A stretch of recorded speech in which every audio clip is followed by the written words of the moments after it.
So I'll start out by talking about what's not really the topic of this thing to just motivate why we need to, why this is important. Okay. So this is the work of Anubhav Roy, who graduated in 2012. He was my first PhD student. Okay, so I'm going to first very briefly tell you the canonical textbook paradigm, which is the so-called Sturm-Liouville eigenvalue problem, and then I'm going to hopefully convince you that hydrodynamic stability in the inviscid limit doesn't fall under this paradigm almost always, which is why it's different.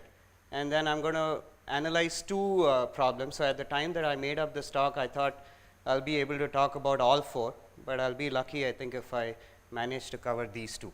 So I'm going to talk about two specific problems to convince you how it's non-Sturm-Liouville, so to speak. Okay, so this is the usual case of an eigenvalue problem, which is in many textbooks. So I've taken just a simple example, which is the modes of a vibrating string. So here U is the amplitude of vibration, C is the speed given by the square root of tension by linear density.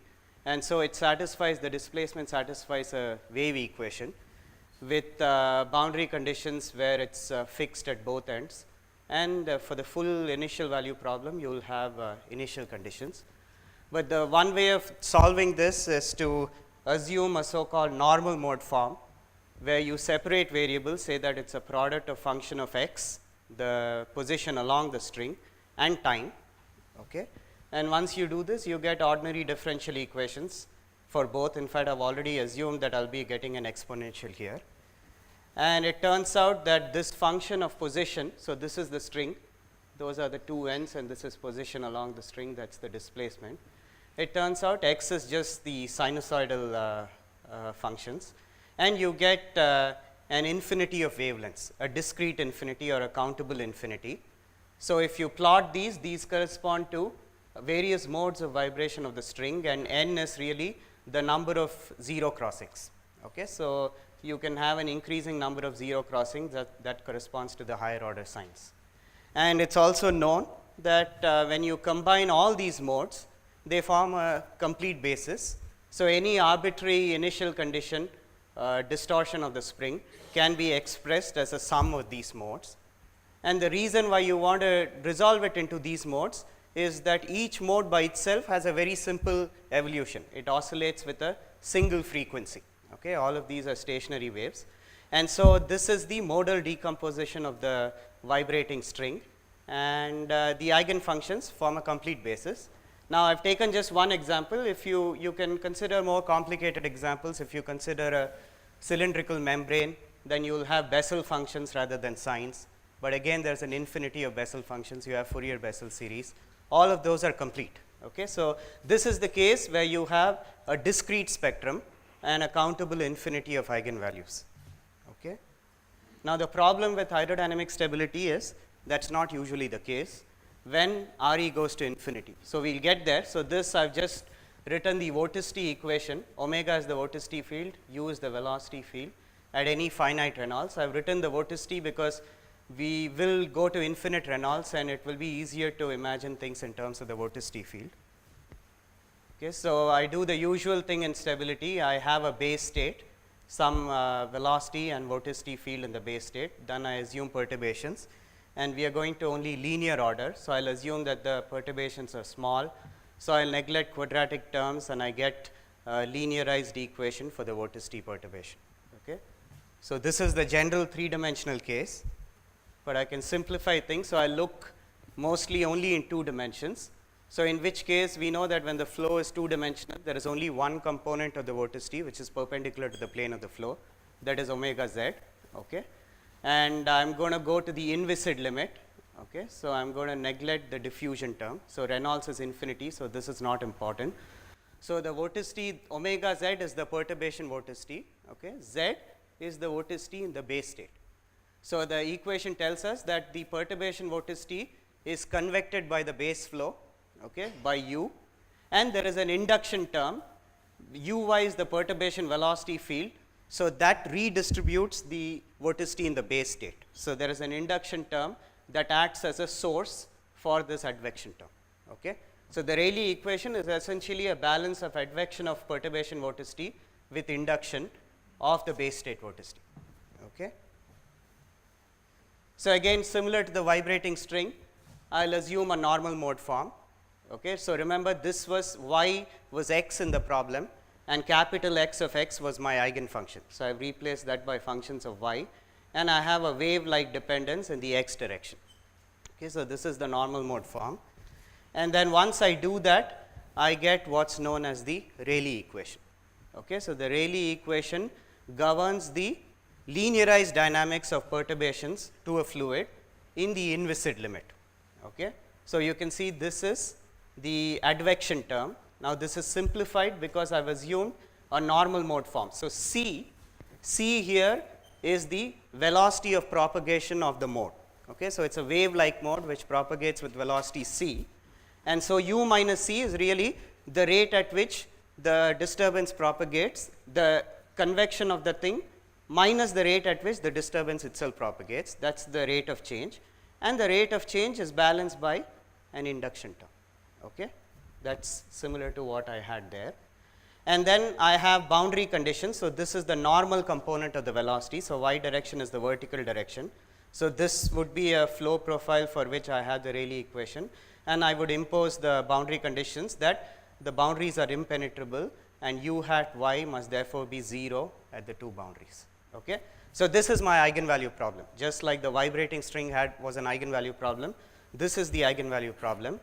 Now the problem, of course, is that this almost always doesn't have a purely discrete spectrum. There is something called the continuous spectrum that we have to worry about, and that mathematically arises because the point in the domain where u equals c turns out to be a singular point of that equation. Okay? So remember, dz is the vorticity, base state vorticity, dz is the base state vorticity gradient. Okay?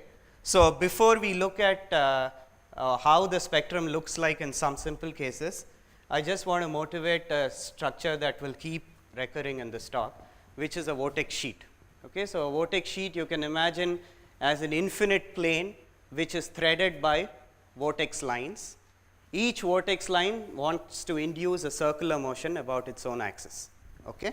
So when I add up all these vortex lines, then the velocity field that this vortex sheet will induce looks like this. So the most important thing is that there is a jump in the velocity across the sheet. Okay? And that's because the vortex lines want to rotate move the fluid this way above the sheet and the opposite way below it, and so there ends up being a jump. Okay? So it's a simplification of a case where the velocity might actually vary very rapidly over a very small distance. So very rapid shear. Okay? So now it turns out that this vortex sheet is unstable. Okay? It's an unstable structure, and so if this is looking at it in this direction, so the original unperturbed vortex sheet was a straight line, and if I perturb it, then these small circles are really the projections of those vortex lines. Okay? So in the inviscid limit, the vorticity is just convected by the base state flow. So the convection adds to concentrate vorticity at certain regions, and the resulting induced velocity adds to make that vortex sheet grow. Okay? So if I perturb an infinitely thin vortex sheet, the amplitude of the vortex sheet is going to grow exponentially. This, most of you will be very familiar with this, those who have done hydrodynamic stability, because this is known as the Kelvin-Helmholtz instability. Okay? That a concentration of vorticity is always unstable, and I just show when cases where you can actually observe it in the atmosphere because the clouds act like tracers. These are the KH billows. Okay? So that's indicative of a rapid shear in that region of the atmosphere. Okay? So that's a limiting case. So now let's smoothen the velocity profile a little bit. So we won't allow the velocity profile to take a jump. Okay? So because a jump here would mean that the vorticity itself is a delta function. Okay? Remember, it's a delta function because there's only one y at which the entire vorticity is concentrated. It's 0 in all the other regions. Okay? So now I'm going to smoothen this. Remember, earlier we had these two constant parts joined together. So I've separated them out by a shear zone. Okay? And this can still be done analytically because it reduces to the stability problem to really perturbation of these so-called vorticity interfaces. So the vorticity profile associated with this is a step function. No vorticity here, a large finite vorticity here, and no vorticity there. Okay, so instead of a delta function, I have a finite step function. And so you can talk about the stability in terms of the perturbation of these vorticity interfaces. So I have a wavy perturbation here and a wavy perturbation here. So remember, I have two interfaces, so there are 2 degrees of freedom. So you expect a mode associated with each interface. Okay? Now it turns out that if you perturb this interface, that perturbation moves in the reverse direction, and that perturbation moves in the forward direction. Okay? Now, but remember that there is also the base state flow, which is going to be advecting that perturbation. So though it's moving there, the flow is convecting it in the forward direction, and the similar situation is there. So if the modes propagate too slowly, which is the case at large wave numbers, then this always propagates faster than the other, because it propagates backwards too slowly, so it gets carried away by the flow, and the other one gets carried away by the flow on the below. Okay? So you have at large K 2 neutral propagating modes that really don't see each other. But as you increase the wavelength, the modes start propagating faster, so that backward propagating mode and the forward propagating mode below propagate fast enough that in the lab reference frame they start propagating at the same speed. And once they start propagating at the same speed, they can resonantly reinforce each other, and that resonance leads to an instability. So this is the wave number, which is the inverse of the wavelength. So if you go to sufficiently small wave numbers, then resonance leads to a pair of growing and decaying modes. Okay? So if I solve the eigenvalue problem for the Rayleigh equation, this is how the spectrum would look like. In a certain range of wave number next adjacent to 0, I'll have one growing and one decaying mode, and beyond the critical wave number, I'll have a pair of neutral modes, okay, that don't grow, exhibit purely oscillatory behavior. Okay? So again, summarize, this is the kinked velocity profile that we considered, and that's the spectrum that results. Okay? Now if I smoothen that velocity profile, let's say I consider a hyperbolic tan rather than ramp slash step function, then I lose out on the neutral propagating modes. So for a smooth velocity profile like this, I only have the growing and the decaying modes and nothing else beyond that. Okay? So this is how the spectrum of the Rayleigh equation looks like for a profile like this, and you would note that this profile has the important property that the origin here is an inflection point. Okay? So what I've just told you is really a physical version of the Rayleigh criterion, which is the presence of an inflection point in order for the Rayleigh equation to have an instability. Okay? So that is how the spectrum looks like. If you have multiple inflection points, then there will be a growing and decaying pair associated with each inflection point in the base state velocity profile. Okay? So this is what the spectrum looks like, but there is a problem, because now if I take a fixed wave number and measure the number of modes, at this wave number I have only 2 modes, at this wave number I have 4 modes. Okay? So remember, each of these modes is associated with an eigen function, which is a function of y, the vertical coordinate. So I have only 2 functions here of y to form a basis. I have only 4 functions here. In the vibrating string problem, I had a countable infinity of functions.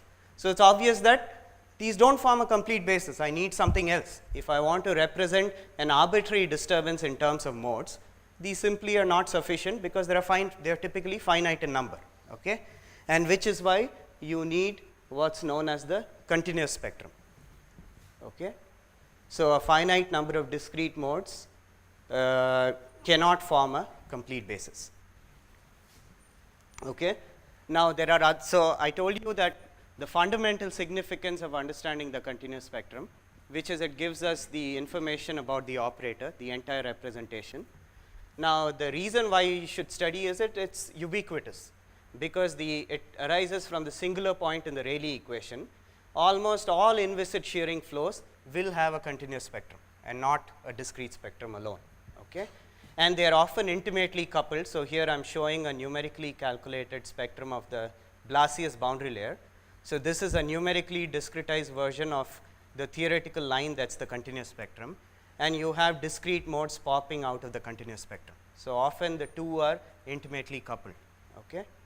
And the continuous spectrum are also helpful in explaining physical phenomenon at high Reynolds number. An example is related to the laminar turbulent transition.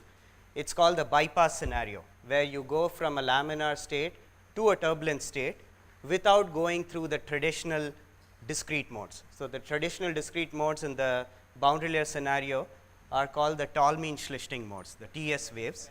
Yeah. Not really the inviscid level. Yes, so this is the viscous continuous spectrum. So, I guess these are related to the inviscid continuous spectrum. For this particular point, I chose the viscous continuous spectrum. So, That's related to unboundedness of the yes. Right, so where was I? Yeah, so there is the bypass scenario where you go from a laminar state to a turbulent state without passing through the discrete mode. So, the discrete modes, as I just mentioned, are the so called TS waves. They have a specific spatial structure, but it is often seen that boundary layer flows go from this state to that state through intermediate stages which look nothing like the discrete modes. Okay? And you can explain that transition based on the continuous spectrum. Okay? And there's over the last 2 decades, there has been a lot of interest in non-modal stability, the so called transient growth phenomenon, which leads to algebraic growth in high Reynolds number flows. Those things can also be explained based on the continuous spectrum, and there are other things that I don't want to go into. So, okay. So, we will start from the simplest case. I will discuss 2 examples like I said. The simplest example is that of Couette flow. So, you can see the velocity is just y, okay, linear, and we will write down the Rayleigh equation. So, if you calculate the vorticity profile for this, that is just a constant. Okay. So, z is a constant, and remember the Rayleigh equation had an advection term and an induction term. The induction term was proportional to the gradient of the base state vorticity, but the base state vorticity is a constant here. So, there is no induction. So, there is only advection. Okay. And it turns out for Couette flow there are no discrete modes.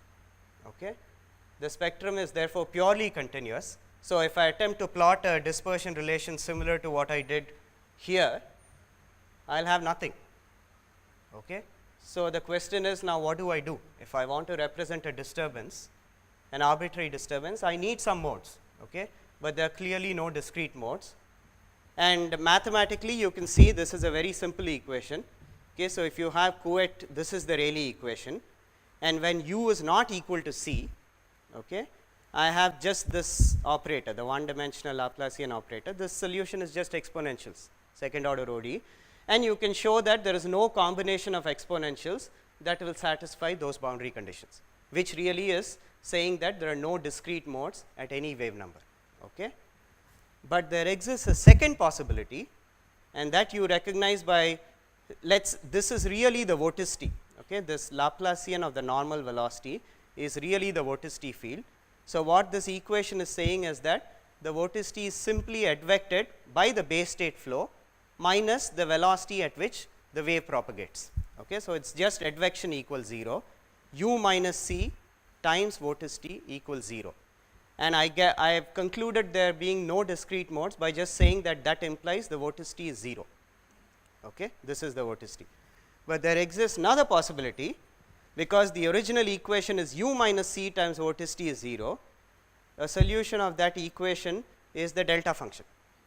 U minus c times delta of u minus c is also 0. X times delta of x is a generalized 0. Okay? And recognizing this gives us the continuous spectrum. Okay? So, this really says that the delta function is non-zero only at that y where u equals c. Okay. So, if I prescribe a c and I ask for the y at which that u equals that c, I will get yc. and the entire vorticity is concentrated at that yc. Okay. So, remember the vorticity is the delta function. So, it is the vortex sheet that we saw earlier. Okay. So, the continuous spectrum in Couette flow consists of vortex sheets, and you can place the vortex sheet at any point within the domain, because if you go outside the domain, you cannot equal the velocity. It has to be at a velocity, at a wave speed for which the flow has a value equal to c, and therefore, the wave speed has to vary in this base state range of velocities. Okay. And therefore, the continuous spectrum modes are delta functions concentrated at locations that vary from one wall to the other. Okay. And this is important because you can choose any location continuously varying from one wall to the other, which is why it is a continuous spectrum. It is not a discrete infinity of modes, it is an interval of modes going right from yc equals 0 to yc equals h. Okay. So, I have just sketched the mode. So, that is the vortex sheet. I am sorry. Okay. So, this is the infinite concentration of vorticity, and this is the sinusoidal variation in the flow direction. Remember, it is a normal mode. So, here the vortex lines through the vortex sheet are pointing into the plane. Here they are pointing out, into, out, and so on. Okay. And that is the velocity field induced by the vortex sheet. So, here the vortex sheet is located at y1, here the vortex sheet is located at y2. Okay. But like I said, it can be located at any location from one wall to the other. Okay. And that interval of locations is the continuous spectrum. So, the 2D Eigen functions here are flow aligned vortex sheet. Okay. So, what happens is you place the vortex sheet there, and the Navier-Stokes equations tells you in the inviscid limit that the vortex sheet will just be convected along with that particular velocity. Okay. In fact, you could arrive at this conclusion even without going through the maths, because remember we are looking for normal modes, and a property of the normal modes is that the shape of the normal mode must be preserved. It must have the same oscillatory character, it can't change the structure. Okay. Now, if I imagine, let us say instead of a vortex sheet, I imagine a vorticity distribution that has a finite width. Okay. Remember, it is in a shearing flow. So, once I have a shearing flow, that finite width vorticity packet is going to get sheared out, it is going to get distorted by the flow, and therefore change structure, and therefore it cannot be a normal mode. Okay. So, the only way I can preserve the structure is by not allowing the vorticity distribution to be sheared out, which is only possible if I make it infinitely thin, and that is the vortex sheet. Okay. Right. Now, maybe I should not go into this. Well, I will give you a little bit of history. So, this what you can do based on these vortex sheets is explain a so called OR mechanism. Okay. So, this OR mechanism is named after OR of the Orr-Sommerfeld equation. Okay. So, OR long back, more than a century back, was attempting to explain the instability of observed instability of high Reynolds number shearing flows, and that is something difficult to explain, because if you do a linear stability calculation of the simplest flows like Couette flow, okay, it turns out that the Couette flow is stable. Okay. At any Reynolds number however large, all the modes in Couette flow decay, but experimentally it is observed that Couette flow does transition to turbulence. So, Orr was worried about why does that transition happen, where does the growth come from. Okay. And so, he thought of the dynamics in terms of what are called plane waves with tilted wave fronts. Okay. So, these were actually originally postulated by Kelvin. So, what he postulated was, if you start from a particular kind of disturbance, so this is the velocity profile, these are the wave fronts. Okay. So, you can imagine the vorticity is one sign here, one sign, there are alternating signs of vorticity, and those wave fronts are just advected by that Couette flow. Okay. So, they are just turned. So, they are inclined in the upstream direction there, and they are gradually turned into a vertical orientation, and then they are turned downstream. So, Orr showed that during this phase of the upstream tilt to vertical orientation, the kinetic energy of the perturbation grows. Okay. It eventually decays, but at high Reynolds numbers, that growth can be really significant, and he thought that it might become significant enough that eventually nonlinearities will cause the flow to transition to turbulence. Okay? So, the reason I have gone into this long explanation is that Orr's explanation was in terms of these plane waves, and the tilting wave fronts actually makes them non-separable in space and time. But the important thing is you can do the same thing, the Orr mechanism, in terms of the CS modes. Okay? Remember, each of these was a vortex sheet. So, what you could do is you could stack up vortex sheets in precisely the configuration that the plane wave inclination demands. Each of these vortex sheets is at a different location in the Couette flow. So, it is going to be convected at a different rate, and therefore, that arrangement is not going to stay like that, it is going to straighten out, because the upper vortex sheets are being convected faster, and then it is going to tilt like that. So, there you have an equivalent explanation of the Orr mechanism in terms of the continuous spectrum modes. Okay? So, this tells you physically that they do form a complete basis. Okay? So, in this case, if you find all the vortex sheets which are trivially ranging from one wall to the other, then you can represent an arbitrary disturbance in terms of a superposition of these vortex sheets, and you can explain any particular phenomenon like the Orr mechanism by that superposition. Okay? Okay, so, you can do the same thing in 3D. In 3D, they become a little more complicated, so I will not go into that. I will just tell you that there exists another explanation for transition to turbulence. Remember, I spoke about the bypass scenario, and the bypass scenario involves a phenomenon called the lift up effect, and the lift up effect can be it's really what happens is you have a roll shaped initial condition imposed on the flow that transitions to a growing streak. Okay? And this growing streak, so it's rolls, streaks, destabilization of streaks leading to eventual transition to turbulence. Okay? And this transition can also be explained by a modal superposition. Okay?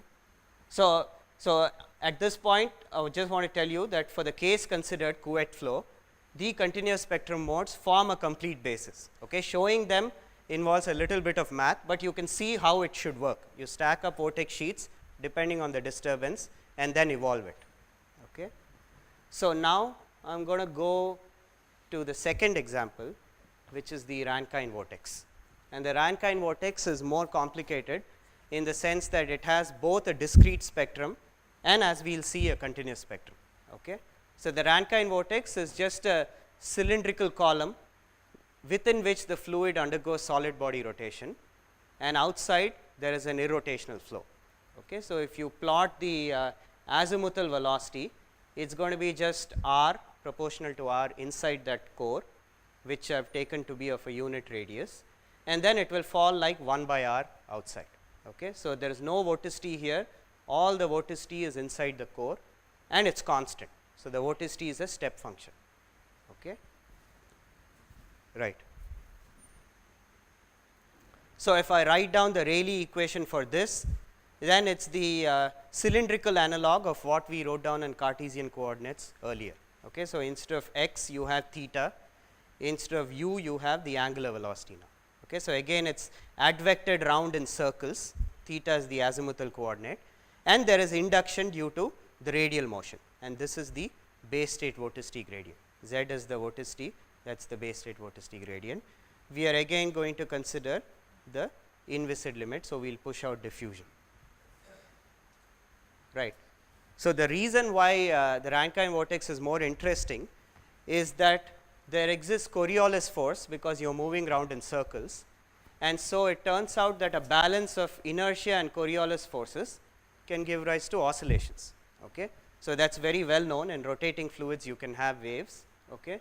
And one way of thinking about this is that, remember, the Coriolis force always acts perpendicular to the instantaneous motion. So, if I imagine at one instant that all my fluid elements in a given plane, so I am looking at it in the z direction at a plane, all the fluid elements are moving radially outward, they are going to be turned around by the Coriolis force. When they are all at the instant they all move tangentially, they are going to be turned around and they are going to come back radially inward, and so on. So, in the end each element will move in a circle, and if you track a circular material line, it's going to expand and contract and expand and contract, and so the vortex column will essentially undergo oscillations. Okay? Now, these oscillations, so like I said, solid body rotation leads to Coriolis forces, and inertia and Coriolis forces balance, leading to oscillations. So, vortex column can sustain oscillations unlike Couette flow. So, when I speak of oscillations, I mean in the sense of the oscillations of the vibrating string, the normal discrete modes. Okay.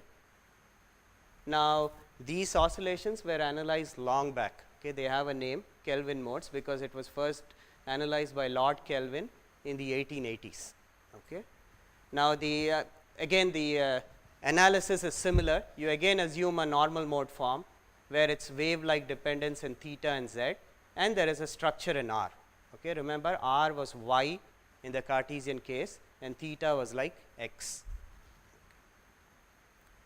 So, you have the Rayleigh equation in 2 dimensions and in 3 dimensions. Okay. This sigma is now the equivalent of u minus c. So, we had u minus c in the Cartesian case, and sigma is now the angular analog. So, instead of u, you have the angular velocity, instead of c, you have the angular frequency. Okay. So, that is like the Doppler frequency. dz is the gradient of base state vorticity. So, like I said, a Rankine vortex has a constant vorticity inside the core and 0 outside. So, it is like a step function. So, the vorticity gradient is like a delta function. Okay. So, now you can substitute this into these, apply the boundary condition and get the eigenvalues and the eigen modes. Okay. So, the eigen, so you can do it in 2 dimensions. So, 2 and 3 means in 2 dimensions it does not vary in the z direction. So, that is the z direction. There is no variation along the column, there is only variation along the circumference, and m is the azimuthal wave number. So, you can think of it as the number of lobes of the distorted column. Okay. And here it is in 3 dimensions where it varies with a wavelength 2 pi by k in the vertical direction. Okay. So, now if you do the calculation, you find that in 2 dimensions there is, for each value of m, there is a single eigenvalue, which is m minus 1 times omega naught. So, omega naught is just the angular velocity within the core, it is constant. So, it is m minus 1 times omega naught, and in 3 dimensions you get a somewhat complicated dispersion relation, and you can show that this supports an infinite number of oscillations. So, there are an infinite number of solutions, just like for the vibrating string. Okay. And these countable infinity of solutions are called the Kelvin modes. Okay. So, if you want to imagine the oscillations in pictures, these are the 2D oscillations. So, remember, there is no variation along the core.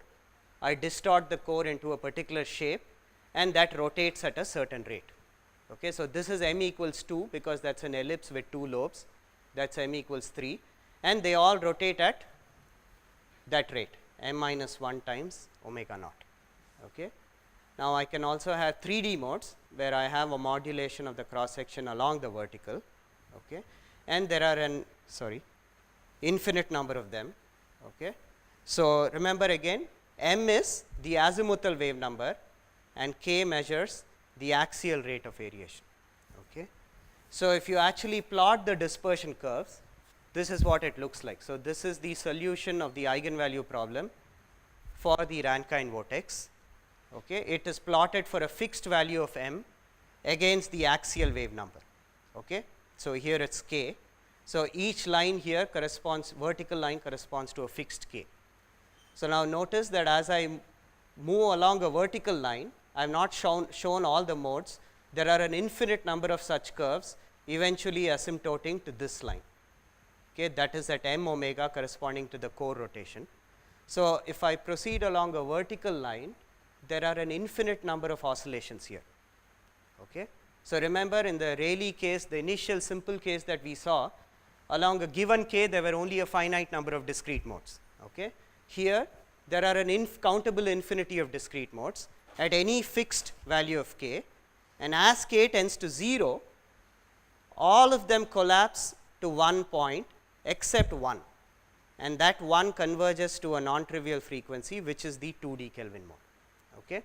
So, at any fixed k, non-zero k, that is 3 dimensions, I have an infinity of Kelvin modes. When I go to the 2-dimensional limit, I have only 1. Okay? So, there are classifications based on co-grade and retrograde depending on whether they move faster than the core angular frequency or slower. Okay? So, this is the Kelvin mode dispersion curves, and this, like I told you, was known long back. It was solved for by Kelvin. Now, the problem is that the Kelvin modes, like we saw in those pictures, denote the oscillations of the vortex column. Okay? So, they contain vorticity within the core and at the edge. Okay? And it can be shown, it has been recently done, that the Kelvin modes can represent any arbitrary perturbation of the vortex column. So, they do form a complete basis for a deformed vortex column. Okay? Now, one can ask the question, if instead of having vorticity within or at the edge of the core, what if I have vorticity outside the core? Okay? Now, this would be a relevant question if I worry about vortex column responding to ambient turbulence. Okay? So, turbulence is complicated. So, in this context, what I mean is turbulence is like a patch of vorticity outside the core. Now, I want to know how does the vortex column respond to that turbulence, and clearly Kelvin modes cannot describe it because none of these have vorticity outside the core. The flow due to a Kelvin mode is purely irrotational outside the core. So, I cannot represent exterior vorticity. Okay? Now, there has been a lot of work on the response of a vortex column to turbulence recently. Part of the motivation comes from the fact that you are in the aircraft industry, you are looking to the downtime between aircraft takeoffs is limited by the time for which the trailing vortices left by a large aircraft are persistent. So, you are looking for the vortices to die out, and so you worry about how a vortex column might die out due to ambient turbulence. Okay? So, now like I said, the working definition of turbulence is that it is vertical. So, the simple question is, how does a vortex column respond to external vorticity? Are there modes of the Rankine vortex that have external vorticity? Okay? The Kelvin modes do not. So, we need additional modes, and again it turns out that the answer comes from the fact that the Rankine vortex not only has a discrete infinity of modes like the Kelvin modes, it also has a continuous spectrum. Okay? So, this is pictorially the answer. So, I have some sort of a patch of vorticity outside the column. This is the Rankine column, and I want to know how this patch evolves. Can I split it up into the underlying modes of the column? So, these are the Kelvin modes, and these cannot represent this patch because all the vorticity is contained inside the column. Okay? So, I need patches, and as we will see now that I need additional modes which actually have vorticity outside the core. Okay? Right. So, let me just tell you, so this is again we will start with 2 dimensions, it is simpler. So, I am going to consider the Kelvin mode with m equals 2. So, there is a 2-lobe deformation, it is an elliptical deformation of the originally circular core, and like I said, there is a characteristic angular velocity at which that ellipse rotates. Okay? So, that is the Kelvin mode, and I can plot it in more detail where that is the instantaneous orientation of that elliptical deformation, and that is the induced disturbance velocity. Okay? But you can see that if I try to imagine the vorticity associated with this Kelvin mode, there is vorticity associated only with this deformation. Okay? Now, that deformation is very, very small. Remember, this is a linear stability analysis. So, it is a very slightly deformed circle. So, this is almost I am adding. So, by deforming the ellipse here, I am adding vorticity here and here, and I am removing vorticity from the circle here and here, okay? But only at the edge, because that amplitude of deformation is infinitely small. So, which means that I can represent that Kelvin mode by just a vortex sheet sitting at the edge of the core.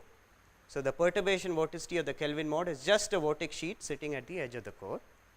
Now, the question that I ask is, can there be other modes with vorticity outside? Okay? Now, if we go back to the Cartesian case, remember the structures that we had vorticity were vortex sheets. We could not have vorticity of finite distribution because they would be sheared out by the flow. Okay. Now, the same thing arises here because the outside flow is hash shear, it is going to shear out any vorticity distribution of a finite radial extent, but instead of a linear vortex sheet, I can now have a cylindrical vortex sheet, which looks like a circle at a particular distance of r, that is only going to be convected around, and therefore, is again going to be a normal mode. Just like for the Couette flow, I could stack up vortex sheets from one wall to the other, I could have cylindrical vortex sheets right from the edge of the core until infinity. Okay.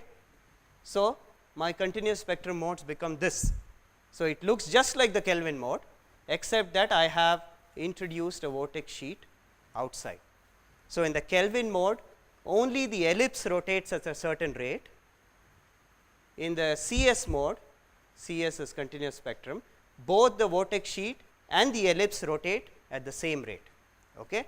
And that rate depends on where I place the vortex sheet. Remember, the vortex sheet is just being convected by the flow. The flow is getting slower as I go further out. So, the further out the vortex sheet, the slower it is going to rotate, and the slower the ellipse is going to rotate. Okay. So, I cover the entire range of frequencies right from the edge of the core, which is the frequency of rotation of the core, out till 0 at infinity. Okay. So, again I have covered the base state range of angular velocities by simply placing that vortex sheet in a continuous interval of radial locations. Okay. So, now so again if we look at mathematically, I have the Rayleigh equation. Remember, this was the Doppler frequency, that is the analog of u minus c. Finding the Kelvin modes is equivalent to forgetting that and just equating this to 0.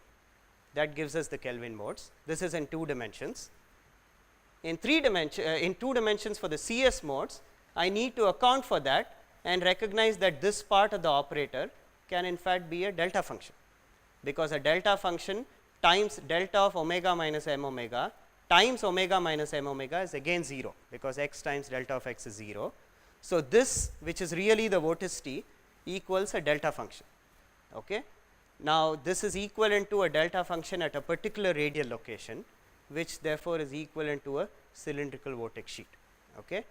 And that cylindrical vortex sheet has an unknown amplitude that I will find from the detailed solution of the problem. Okay. So, that amplitude turns out to be this. Okay. Now, I want you to focus on the numerator, because we already know omega 2d. Omega 2d, if you remember, was the frequency of the 2d Kelvin mode. Okay. So, it was m minus 1 omega naught. So, the amplitude reduces to 0 at the point where the frequency of the CS mode equals the Kelvin mode. Okay. So, I could find the CS modes, I could find this amplitude, and I will see that for any radial location of that vortex sheet, both the core and the vortex sheet rotate at the same rate, but when I come to a particular location, the core does not need the vortex sheet, it rotates at its natural frequency. So, that amplitude reduces to 0 and I have the Kelvin mode. So, the Kelvin mode is just a special case of the CS modes where that amplitude goes to 0. Okay. So, if you look at the radial cross section, so that is the Rankine vortex there, that is the, so I have just plotted the axial vorticity. Remember, that is the vortex column where it is finite, it is 0 outside. This was the Kelvin mode, the 2D Kelvin mode, where I have vorticity only at the edge of the column. So, this is like a delta function sitting at the edge. Now, any of the continuous spectrum modes have 2 delta functions, one at the edge of the core due to the deformed core, the other at an exterior location. Okay. And you can see that that second delta function changes sign. It goes from being positive at certain radial location to being negative here, and therefore, it exactly equals 0 at a certain radial location, which is the Kelvin mode. Okay. So, again this is the base state range of angular velocity. So, it goes from 0 to m omega, where m is the azimuthal wave number.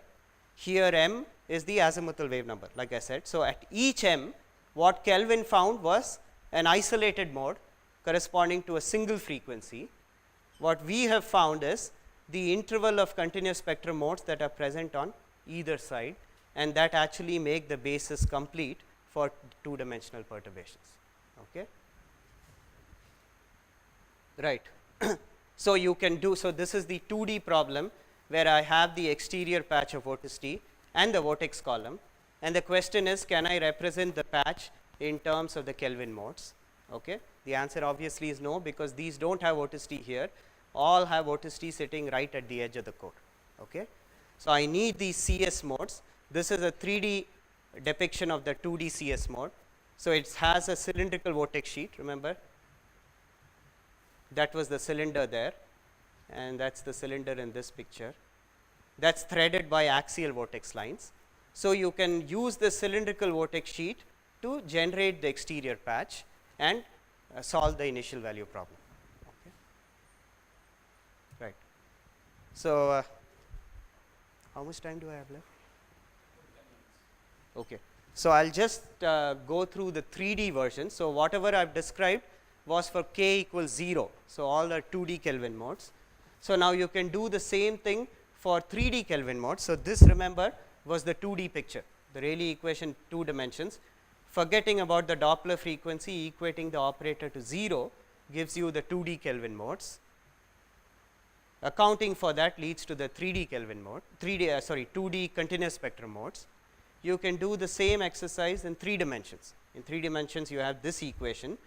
Again, forgetting the Doppler frequency leads to now an infinity of Kelvin modes, but they are still incomplete, and therefore you need the continuous spectrum modes by accounting for the Doppler frequency and noting that this can be both a delta function and actually the derivative of a delta function. Okay, so you just have a single structure in the exterior here. You need 2 different structures, and you need that because in 2 dimensions the only component of vorticity that you are worrying about is the axial component perpendicular to the plane. Here you are looking to represent an 3-dimensional vorticity field, but a vorticity field is solenoidal. So it really has only 2 functionally independent fields. So for those 2 fields you need 2 singular structures. Okay? But you can do the same thing. So this was the 2D Kelvin mode again, the deformed core, the vortex sheet. That's a different view of the same thing. So if you look for 3 dimensions, like I said, there are 2 families. One which is a simple generalization of the 2D CS mode, where the core is deformed. You again have a vortex sheet in the exterior, but instead of axial lines, you now have helical vortex lines. Okay? So this is just like that helix stretched out to an infinite pitch. Okay? So these are 2 different examples. Now the second structure is more complicated. It's not a vortex sheet. It involves a dipole like thing. The most important thing is, remember, this is axial vortex lines. So the only exterior vorticity that this mode has is omega z. Okay? This is helical vorticity. So it only has omega z and omega theta. It resides on a cylinder, but you need omega r. Okay? And the purpose of this mode is to give us the omega r, because you can see that there are cells and there are places where you go radially outwards or radially inward. That gives you the radial vorticity. Okay? Now we have called this the lambda 1 and lambda 2 family, and again, just like we calculated the amplitude of the 2D structure. Okay, let me just go back to that one. Okay? You can calculate the amplitudes of these structures, this vortex sheet and this dipole structure, and you get some complicated expressions. But the most important thing is these amplitudes, if you plot it versus the radial location, then this is what it looks like. So this is the plot of the helical vortex sheet amplitude. You can see that it crosses 0 at a certain location, and then again, and then the zeros gradually become dense. Okay? Now if you go to the other case, that's also the same case. The 0 crossings are the same, and they are the same because those 0 crossings are precisely the Kelvin modes. Those are the points where the amplitude of the singular structure is 0. So you don't need a singular structure there. You have the natural oscillation of the vortex column, and they are the Kelvin modes. Okay? So again, if you do a more general analysis by accounting for these singularities here, then you recover Kelvin modes as a special case. Okay? And so what we have done, so this is going back to the original picture. where if you remember I plotted the frequency of the Kelvin modes as a function of the axial wave number for a fixed value of the azimuthal wave number. Okay. So, these are the infinity of curves that propagate faster than the column, that propagate slower than the column rotation. So, initially along each straight line I had a discrete infinity of modes, but now what the analysis has done is really filled up that these intervals all correspond to the singular continuous spectrum modes. Okay.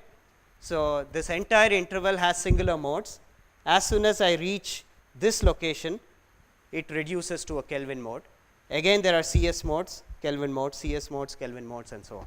Okay.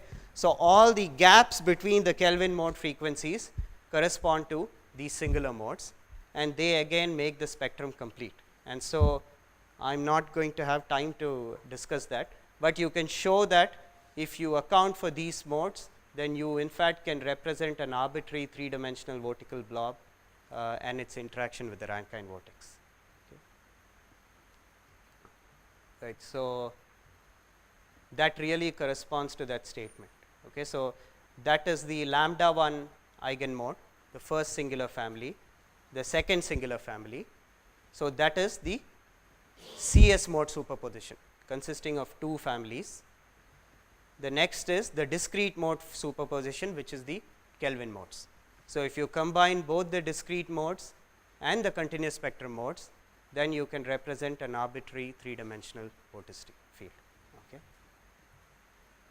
Right, and you can explain things that are known about the transient growth in the vertical context. Right. So, I am going to maybe end at this point, and I will be happy to answer any questions. Ganesh, are the CS modes important only in the case of singular case of Reynolds number going to infinity, or are they also important when you have finite but large Reynolds? So, the individual CS mode is obviously cannot exist at finite Reynolds, because it's a vortex sheet will be diffused to a finite width, but a packet of CS modes remains important at high Reynolds. So, the mechanism that I spoke about, the OR mechanism, the lift up effect, those are not infinite Reynolds number mechanisms. They are large but finite Reynolds, which can be expressed through superpositions of CS modes. So, the superpositions of CS modes remain relevant at finite Reynolds, individual CS modes do not, but you normally only interpret them in terms of these superpositions. Does that answer your question? So, in other words, the Kelvin modes are again not complete. They don't form a complete set at finite Reynolds. Is that correct? No, they are not eigen modes at finite Reynolds. Oh, sorry, that's right. They're not eigen modes, but the equivalent of the Kelvin modes at finite Reynolds, or rather, would you get a complete set of eigen functions, each corresponding to countably infinite number of eigenvalues at finite but large Reynolds? So, it's a complicated question. Perhaps I can butt in. When you introduce viscosity, high Reynolds number, then the discrete modes virtually survive with little modifications. Viscosity brings in new modes like Tommy-Schlichting modes. The continuous spectrum is still there, not as a spectrum, but it's the way that you get all this transient growth, which eventually decays because viscosity is going to kill it off. But it's the very important, more important than the discrete modes, because it gives you that rapid growth from a weak initial condition, which perhaps then will go into turbulence. And the continuous spectrum describes the rapid growth, transient growth. So, just to add, so we have looked at one case. So, what you are really asking is, what's the relation between the spectrum of the Orr-Sommerfeld equation and that of the Rayleigh equation? Even for the discrete modes, it can be complicated. So, there are cases where the Orr-Sommerfeld spectrum doesn't converge to the Rayleigh spectrum even as Reynolds goes to infinity. Okay, so I can talk to you later, but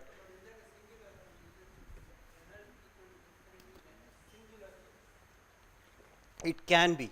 So it depends on the flow, I think. It's not always the case, but Couette flow is actually one case where that doesn't happen. That streaks and roads. As I know that in case of Gaussian boundary, that coordination, optimal coordination will go on the streets and roads. And those are mostly discrete modes. So what is the role of continuous mode in the case of Gaussian boundary? So I would say that those modes are actually not discrete modes. So which is why the transition is called a non-modal transition. The streaks don't look anything like the eigenmodes of the normal Blasius operator. And in fact, I didn't show this, but I can show you one of the CS modes in 3 dimensions for the. See, that is a CS mode, and you can see that that looks just like an infinitely concentrated streak. Okay? So it's in fact the inviscid CS modes bear resemblance exactly to streaks, streamwise aligned streaks. So the resemblance is much more between the CS modes at infinite RE and what's observed in non-modal transition than the discrete modes at finite RE and non-modal transition.